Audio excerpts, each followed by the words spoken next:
नमस्कार सम्पूर्ण हाम्रो यो ग्रुपमा जति पनि हुनुहुन्छ। आज चाहिँ म एउटा नयाँ प्रोडक्टको बारेमा हजुरहरूलाई केही जानकारी दिन्छु। यो रहेको छ हाम्रो कोडिसेपको पाउडर। यो कोडिसेपको पाउडर हो, एर्सा गुम्बाको पाउडर हो, जुन हामीले यो मजाले पाउडर हो प्रयोग गर्न सकिन्छ, बिमारी भएको या नभएको दुईटैलाई। र हामीले यो पाउडर चाहिँ यदि बिमारी छौँ भने एकदम राम्रो, शरीरको लागि टक्सिनहरू डिटक्सिफाई गर्नको लागि एकदमै राम्रो।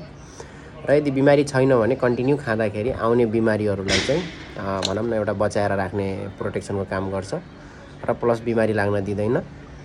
र हामीले कन्टिन्यू युज गर्दा धेरै राम्रो। अब हामी नेपालीहरूलाई थाहै छ कोडिसेप भनेको के हो र कोडिसेपले हामीलाई के फाइदा गर्छ भन्ने कुराहरू धेरै छ हैन।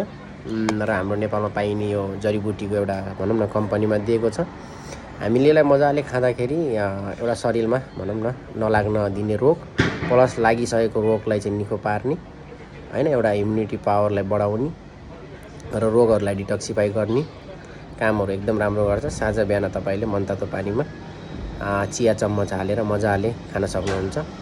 44 युरोको रहेको छ। यो चाहिँ एकदमै राम्रो छ र यही अभाइलेबल छ बार्सिलोनामा। र यो किन्दाखेरि पोइन्टहरु पनि राम्रो आउँछ र बोनस पनि एकदम राम्रो नै आउँछ हैन। र एकदम आफूलाई खाँदाखेरि भनौँ न एउटा स्वास्थ्यको पनि राम्रो एउटा लाभ चाहिँ मिल्छ यो खाँदाखेरि। मैले पनि खाइरहेको छु र हजुरहरूले चाहनुहुन्छ भने आफ्नो आइडीमा गएर नजिकको ब्रान्चमा सर्भिस सेन्टरमा गएर किनेर खाइदिनु होला। हस् नमस्ते। फेरि नेक्स्ट भिडियो ल्याउने छु राम्रो प्रोडक्टको बारेमा जानकारी दिनेछु हजुरहरू सबैलाई।